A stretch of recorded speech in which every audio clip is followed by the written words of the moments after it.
Hey, what's going on, YouTube? Marine X back at it again. Okay, listen, we've all got on the Google machines and done a little bit of search every now and again. You may be in the market for a brand new pocket knife, whether it's your very first knife, whether you're going for your grail knife. Maybe you're trying to get away from a gas station knife and transition slowly over to something that might make more sense to you every single day. But you may have noticed whenever you do a search for a pocket knife, whether it's on Google, or especially if you go on Amazon, not only are there a ton of them because there's plenty of companies that get Chinese made knives that could just slap their names on them, but the price variations can be out of this world. You can find knives as cheap as 11 bucks, cheaper than that, but cheap as 11 bucks all the way up to thousands of dollars. And then you're trying to figure out exactly what you should be purchasing. I'm going to name 5 things that absolutely you should avoid, and they get on my nerves when it comes to pocket knives. And hopefully this can help you out just in case you're going on your adventure for a next purchase. You would assume that the very first one would be the blade steel. And yes, crappy blade steel can get on your nerves, but that's not anything that I necessarily quote unquote avoid because it won't be necessarily fatal. I think a crappy blade steel could be number one, but my true number one is going to be crappy opening mechanisms. Okay, so opening mechanisms is one of your first user experiences with a pocket knife. The very traditional way that the old school ways, a nail nick. Sometimes it's locking, sometimes it's slip joint, but it's very personal. It forces you to use 2 hands and it's more deliberate. But you can get really crappy opening mechanisms that completely ruined your experience with a pocket knife. There are so many different kinds. First off, we hyper focus on blade steel, but I'm not even going to mention that as any of my top 5. The opening mechanism will enhance your user experience. As fun as a thumb hole might be, it gets on my nerves when a manufacturer does a very bad job of making a thumb hole where it's too close to the actual opening. It's not wide enough. I love myself some Three Rivers manufacturing, but I've had a bad experience with a thumb hole that just was too close to the scales and it was almost completely unusable. And between that and the D10 of the knife, I rarely carry that knife because I don't like the experience. Conversely, if you have an opening mechanism that's going to be in your pocket with a bunch of other crap, maybe you avoid a thumb stud. Okay, as much as thumb studs are very, very fun and nice and easy to use, if you tend to carry your knife in your pocket with your keys, your wallet, your freaking Poindexter protector, a lighter, whatever, the thumb stud can definitely engage with some of the items in your pocket and possibly even open up while it's in there. So that might be something you don't look at. My number one recommendation for a new user is a rear flipper. For me, it's super boring. You move past it very quickly, but a rear flipper is going to make it easy user experience for opening the knife. The fidget factor is out of this world. And depending on the lockup mechanism, it's going to make you very comfortable with your knife extremely fast. So if you're looking for something, just avoid crappy. By crappy, what I mean by crappy opening mechanisms is it doesn't work for your specific life. So those are some of the examples that I can think of. But the second thing that I can think of is, although we talked about a singular opening mechanism, number 2 has to be too much of a good thing. Too much of a good thing doesn't just necessarily mean the opening mechanism. Listen, knife companies, I love what you guys are doing with composite materials. I love what you're doing with metals. I like what you are doing with these knives nowadays, but sometimes there's just too much going on with these pocket knives. It can get in your way for daily use. You may have one side that's micarta, the other side is titanium or some other type of composite material versus being titanium. You may have a knife that has multiple opening mechanisms. I literally engaged with a knife, name not be said of the company, that had a thumb hole, a front flipper, a rear flipper, and it was a button lock. So if you really wanted to, you can push that and even whip it open that way. Multiple different ways to open the knife. You think that's a good thing until it just thoroughly confuses new users. Now, if you are let's call yourself an expert user, maybe you appreciate the different ways to be able to open it. Maybe you have your hand on a workpiece and it's a lot easier for you to use the rear flipper. Maybe you like the fidget factor of a front flipper. Maybe you just like to be able to spidey flick the actual thumb hole. So maybe you can be the person that finds all those useful. But for most people, it can be intimidating to have a knife that opens several ways. I gave my buddy what was it? I think it was a Kubi. I don't remember the exact Kubi model, but it had 2 different ways to open it. You had to use a thumb hole or you had to use a front flipper. When I handed him that knife, I thought he was going to hurt himself. I thought he was going to slice a finger off trying to open it up.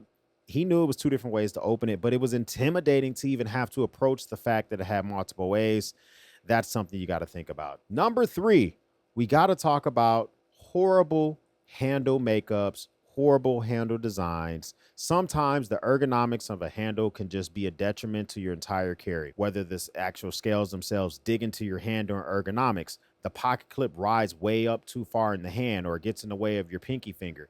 The entire scales are too short and you got a couple of fingers hanging off the back. Now, some of this stuff is not the knife manufacturer's fault, but I'm just saying that if you don't take your time and find the right fit for you, this is when I say that the REIs of the world, the Cabela's of the world, going physically into a store makes a lot of sense because you won't know what is crappy for you when it comes to scales until you get your paws on something. I particularly am not the biggest fan of the ergonomics of the bug out once it's open. It is not the best, kind of reaching over away from pocket knives, but thinking about my favorite multi-tool, which is the Leatherman Free P4. When I use that for an extended amount of time to actually torque or, drive in fasteners, it digs into the hand. I can think of knives that have two of my fingers hanging off the back. Those are things that are fantastic and to think about because when you run into them, it's going to get on your nerves. And if that's the only knife that you have, it may cause you to carry it less because you don't even like the scales of it. Another thing we can think about is too thin of scales. Now, scales themselves can be made of composite materials, metal, all sorts of stuff, FRN, and it may not work for your specific job. If you are a mechanic, you may need a knife that you're able to really just grip. It may need to have liners. You may not want it to be made of micarta because of the oils that are going to be on your hands. That may not work out for you. You also may want a knife that is anodized so that it can take a little bit of a beating. You don't care how it looks, but you want to be able to know that it's not going to break or it's not going to bend. So if you get the wrong scales, it can be detrimental. Now, if you don't spend a ton of money on the knife, you won't feel as bad about it. But let's just say you do spend a ton of money on the knife. That brings me to my fourth point, too quick to wear down. Now, what I mean by too quick to wear down, there are some things within the knife world that look so gorgeous. Aluminum scales, for instance, look magnificent. They look so good. But if you get some aluminum scales that are not anodized, the anodization process is really trash. You get them of some other type of composite material, such as micarta, and you use them the wrong type of way. Within days of your purchase, you may start to see wear and tear that you just don't want to see. As much as like they say, for instance, for folks that take carry-on luggage or check their luggage, they say aluminum luggage looks beautiful, but don't buy it because it gets beat up and bent. Kind of the same thing with pocket knives. I almost don't recommend your very first knife to be made of aluminum, especially if it's not anodized, because you're going to see the scratches. There's possibilities of it denting, although not a huge possibility, and it may deter you from carrying that knife overall. Same thing goes with the blade, Cerakoting, DLC finishes, stuff like that. Those coatings, those finishes can protect the knife sometimes from chemicals, some excessive wear and tear to the actual knife itself. But as the coating breaks down, it starts to look a little, not very favorable. I had the Benchmade 710 for days, literally, not 4 days, but just for a few days. And it's already starting to get a lot of scratches on it in regards to the blade itself. Now, I have not taken any time to actually do any honing. What happens to it when I lay a bit of compound on it? How is that going to clean up? I'm not sure, but I don't do that every day. And I'm sure you don't do it every day as well. So if you only do that once a month or once a week and you haven't got to that point yet, you're going to see the wear and tear, and it may deter you from carrying the knife that you absolutely spent your money on. And it doesn't have to be as expensive as a Benchmade 710. What is my recommendation for the wear and tear? Well, I gave you the recommendations for how to handle the materials, handling materials, which is physically going to the store. For this one, you got two options. Option number one, buy a backup knife. Almost threw up in my mouth a little bit because I just took a shit a few weeks ago about carrying a backup knife. There may be times when it actually makes sense for you. If you're in the trades, if you're a mechanic, if you're in HVAC, if you're always going to have intense wear and tear on your knife, but you need a knife every day and you just want to keep that nice banger, kind of like having a Sunday driving car, maybe you have a backup knife. Maybe you go out and get yourself a Crescent, like Crescent, the wrench company, a knife from them, or a Milwaukee fastback. Your second option for wear and tear is don't buy that knife. Those are your two options. Don't buy it or get a secondary knife The last one, if you didn't make it this far in the video, then the last one, tell me your stories from the hospital, because this is one that is a crappy knife feature that if you don't pay attention to it and get a crappy one, it's going to be really, really bad. But before we do that, hit the subscribe button. Make sure you like this video as well if you're getting good content out of this video. I would love to have you a part of the battalion, and I appreciate that very much. The fifth and final one has to be the locking mechanism. Now, the locking mechanism can be crappy on two fronts. A, it's not done well. It can't stand up to you doing any intense tasks. Or B, it's the wrong type of locking mechanism for what you do daily for work. There are several different locking mechanisms or knives. There are some knives that have no locking mechanisms, especially if you live in some states or countries where your knives can't lock. You may have slip joints, for example, but you may have liner locks, crossbar locks. You can have frame locks, bolsters. There's just so many different ways that your knife can lock up so that you can use it. The way that your knife locks up is one of the most important safety features that can be done on your knife. A crappy locking mechanism can not only get on your nerves and fail very often. Let's just say, for instance, you're the type of person that's always hitting your pocket knife with a log. Why? I don't know. Maybe you're always camping. Maybe you're a camp counselor. It's the middle of summer. You're always showing people how to start fires. You're always splitting wood. And your crossbar lock, well, that's a pretty strong lock. But let's just say that your liner lock is always failing. Maybe that's not the lock that is for you specifically. Maybe you're doing complete overkill. If you just break down boxes every day, maybe you don't need a bolster or a frame lock because that additional money is not worth it for what you do on a daily basis.